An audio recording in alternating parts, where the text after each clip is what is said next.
नमस्कार साथियों, परिहार क्लासेस में आपका स्वागत है। हम जनरल साइंस पढ़ रहे हैं, जिसमें ये आज हमारी 13वीं क्लास है। चलिए शुरू करते हैं। पहला सवाल है कि दलदल में फंसे व्यक्ति को लेट जाने की सलाह क्यों दी जाती है? क्योंकि क्या होता है कि लेटने से क्षेत्रफल तो बढ़ जाता है और दबाव कम हो जाता है, जिससे धंसने की आशंका कम रहती है। बर्फ के टुकड़े को आपस में दबाने पर टुकड़े आपस में चिपक जाते हैं, क्योंकि जब दाब अधिक हो जाता है तो दाब जो बर्फ है उसका गलनांक घट जाता है और वे गलती नहीं है, एक दूसरे से चिपक जाती हैं। अगला है कि मोटर में शीतलन तंत्र किस सिद्धांत पर कार्य करते हैं? तो वे संवहन सिद्धांत पर काम करते हैं। जीवित प्राणियों के शरीर में होने वाली कौन सी एक प्रक्रिया पाचन प्रक्रिया है? तो प्रोटीन का एमिनो अम्ल में विघटन होना। एक टेलीविजन में दूरस्थ नियंत्रण के लिए किस प्रकार के विद्युत चुम्बकीय विकिरण का उपयोग किया जाता है? तो उसमें हर्ट्ज और लघु रेडियो तरंगों का यूज किया जाता है। मीथेन जिसके वायुमंडल में उपस्थित है, यानी कि किस ग्रह के वायुमंडल में मीथेन उपस्थित है? तो वह है बृहस्पति। प्रोटीन के पाचन में सहायक एंजाइम कौन सा होता है? तो वो होता है ट्रिप्सिन।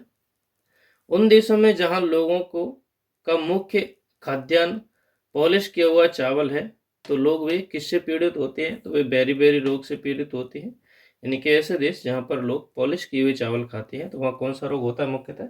बेरी। मांसपेशियों में किसके एकत्र होने से थकान होती है? तो लैक्टिक एसिड के एकत्रित होने के कारण थकान हो जाती है। प्रकाश वर्ष क्या होती है?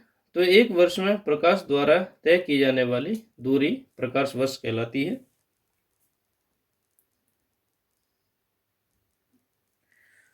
समुद्र की गहराई नापने के लिए फेदोमीटर यूज किया जाता है। कंप्यूटर की चिप्स किस पदार्थ की बनी होती हैं? तो वह सिलिकॉन की बनी होती हैं। वह काल्पनिक रेखा जो कि फोकस एवं पोल से गुजरते हुए गोलाकार दर्पण पर पड़ती है, उसे मुख्य अक्ष कहा जाता है। अगर किसी वस्तु का फोकस अवतल दर्पण पर पड़ता है तो उसकी छाया कहाँ बनेगी? तो अनंत पर बनेगी उसकी छाया। वह धातु जो अम्ल एवं क्षार के साथ क्रिया करके हाइड्रोजन निकालती है, तो उसे जिंक कहते हैं। जीव विज्ञान शब्द का प्रयोग सबसे पहले किसने किया था? तो लेमार्क एवं ट्राइबेनस ने किया था। पराश्रव्य तरंगें मनुष्य के द्वारा सुनी नहीं जा सकती हैं।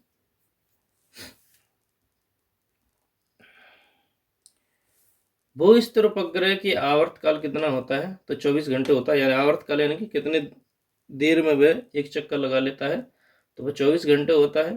पराश्रव्य तरंगों की आवृत्ति कितनी होती है? ध्वनि तरंग है ये, तो 20,000 हर्ट्ज से भी ज्यादा होती है, जिसे आम मनुष्य सुन नहीं सकते हम। आवृत्ति की इकाई क्या होती है? तो हर्ट्ज होती है। 1 किलो चीनी का भार सबसे ज्यादा कहां पर होगा? तो सबसे ज्यादा समुद्र तल पर होगा।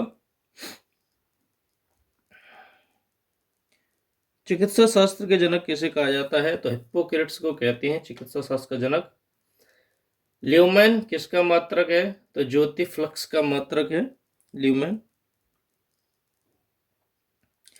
हाइड्रोजन गैस से भरा गुब्बारा पृथ्वी से चंद्रमा पर ले जाता है, तो चंद्रमा पर क्या होगा? वह गुब्बारा फट जाएगा, क्योंकि पृथ्वी जितनी ग्रेविटी चंद्रमा पर नहीं है, तो वायु फैलेगी और वायु फैलने के कारण वह गुब्बारा फट जाएगा।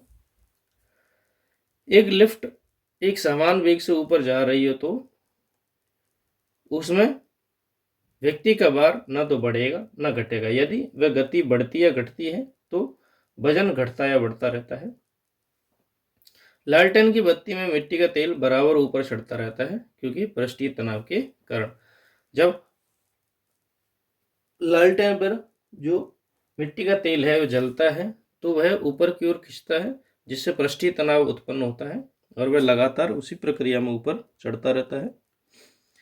बैरोमीटर में पारे का तल एकाएक गिरना प्रदर्शित करता है, तो तूफान, यानी कि यदि पारा गिरने लगे, इसका मतलब तूफान आने वाला है, लो प्रेशर हो गया है।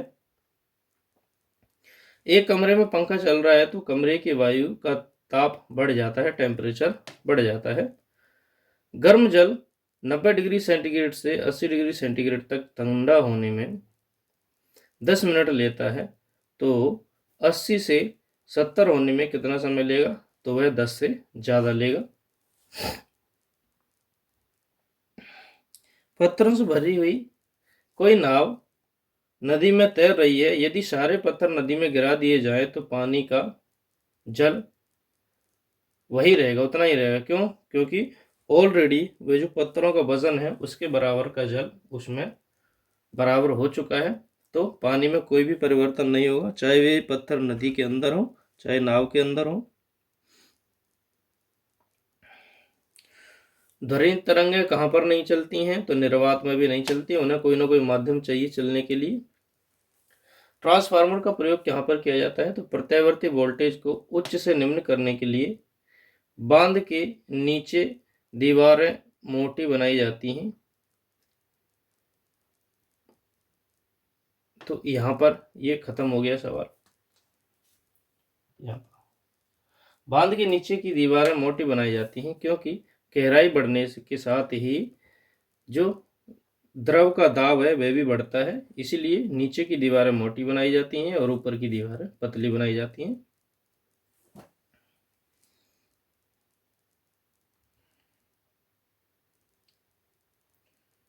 विरंजक चूर्ण क्या है? एक यौगिक होता है। गैसों की श्यानता ताप के बढ़ने पर बढ़ती है, यानी कि जब गैसों का ताप बढ़ाया जाए तो उसकी श्यानता भी बढ़ती है।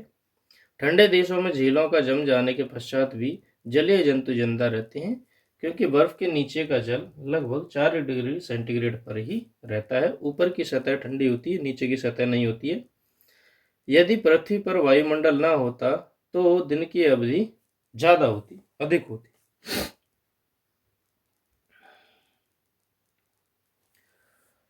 विद्युत मोटर निम्न सिद्धांत पर काम करती है। तो फैराडे के नियम पर काम करती है विद्युत मोटर। यदि पृथ्वी पर वायुमंडल ना होता तो ये रिपीट हो गया। विद्युत मोटर निम्न दाब सिद्धांत के अनुसार कार्य करती है। फैराडे का नियम है, ये भी रिपीट हो गया दोनों। परमाणु बम निम्न सिद्धांत पर कार्य करती है, तो वे नाभिकीय विखंडन के सिद्धांत पर काम करती है। प्रकाश विद्युत सेल प्रकाश को विद्युत में बदलता है। जो सोलर पैनल होते हैं उसकी बात कर रहे हैं। एक्स किरणों की खोज किसने की थी? तो रॉन्सन ने की थी। पिच ब्लेंडी किसका अयस्क है? तो रेडियम का अयस्क है, यानी कि रेडियम किस में से निकाला जाता है? तो पिच ब्लेंडी में से निकाला जाता है। रेडियो एक्टिव पदार्थों से निकलने वाली किरणें कौन कौन सी हैं? तो अल्फा किरणें, बीटा, गामा आदि किरणें होती हैं। जेम्स चैडविक ने किसकी खोज की थी? तो न्यूट्रॉन की खोज की थी जेम्स चैडविक ने। द्विनाम पद्धति के प्रतिपादन किसने किया था? तो कॉर्नवॉर्न लीनियस ने किया था। अमोनियम क्लोराइड का घोल क्या कहलाता है, कैसा होता है? तो वह एसिडिक होता है। शीतलीकरण में कौन सा तत्व ऑक्साइड है? तो वह नाइट्रोजन होता है। मानवीय महिलाओं के प्रजनन यानी कि अंडाणु उत्पादन में कौन सा हार्मोन तेजी से वृद्धि करता है? तो एस्ट्रोजन करता है। बैकबोन संबंधित है इंटरनेट से। वेब अस्तित्व में कब आया या कहाँ से आया? तो अमेरिका से आया। कौन सी अक्रिय गैस वातावरण में नहीं पाई जाती है? तो ऑर्गन वातावरण में नहीं पाई जाती है। स्टेनलेस स्टील बनाने में आयरन के साथ कौन सी महत्वपूर्ण धातु का प्रयोग किया जाता है? तो क्रोमियम का यूज किया जाता है। विद्युत बल्ब का तंतु धारा प्रभावित करने से चमकने लगता है, परंतु तंतु में धारा ले जाने के वाले तार नहीं चमकते। कारण क्या है? क्योंकि तंतु का जो प्रतिरोध है वह तारों की अपेक्षा अधिक होता है, इसीलिए वे चमकते नहीं हैं। एक अश्व शक्ति यानी कि एक हार्स पावर में कितने वाट होते हैं? तो लगभग 746 वाट होते हैं एक हार्स पावर में। परमाणु के नाभिक में निम्न कण होते हैं, तो प्रोटॉन और न्यूट्रॉन होते हैं। शाक सब्जी उत्पन्न करने वाले पौधों का अध्ययन क्या कहलाता है? तो उसे एलैरी कल्चर कहते हैं। निम्न में से रासायनिक यौगिक कौन सा है? तो अमोनिया एक रासायनिक यौगिक है।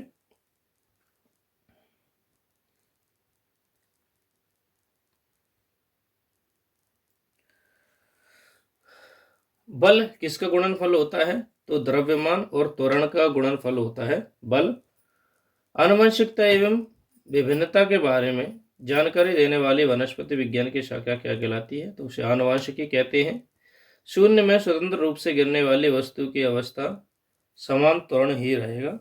वह शून्य में गिर रही है क्योंकि उसमें कोई अवरोध नहीं आ रहा है।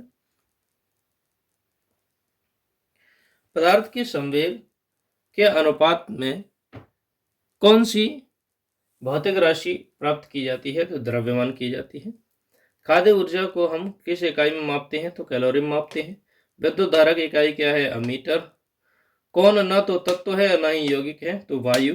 वायु न तो किसी तत्व में शामिल होती है न यौगिक में। पदार्थ का चतुर्थ अवस्था होती है प्लाज्मा। पुष्पों का अध्ययन कहलाता है एथोलॉजी। एसआई पद्धति में लेंस की शक्ति की इकाई क्या होती है? तो डायोप्टर होती है। जीवाश्म वनस्पति विज्ञान में अध्ययन किसका किया जाता है? तो जीवाश्मों का।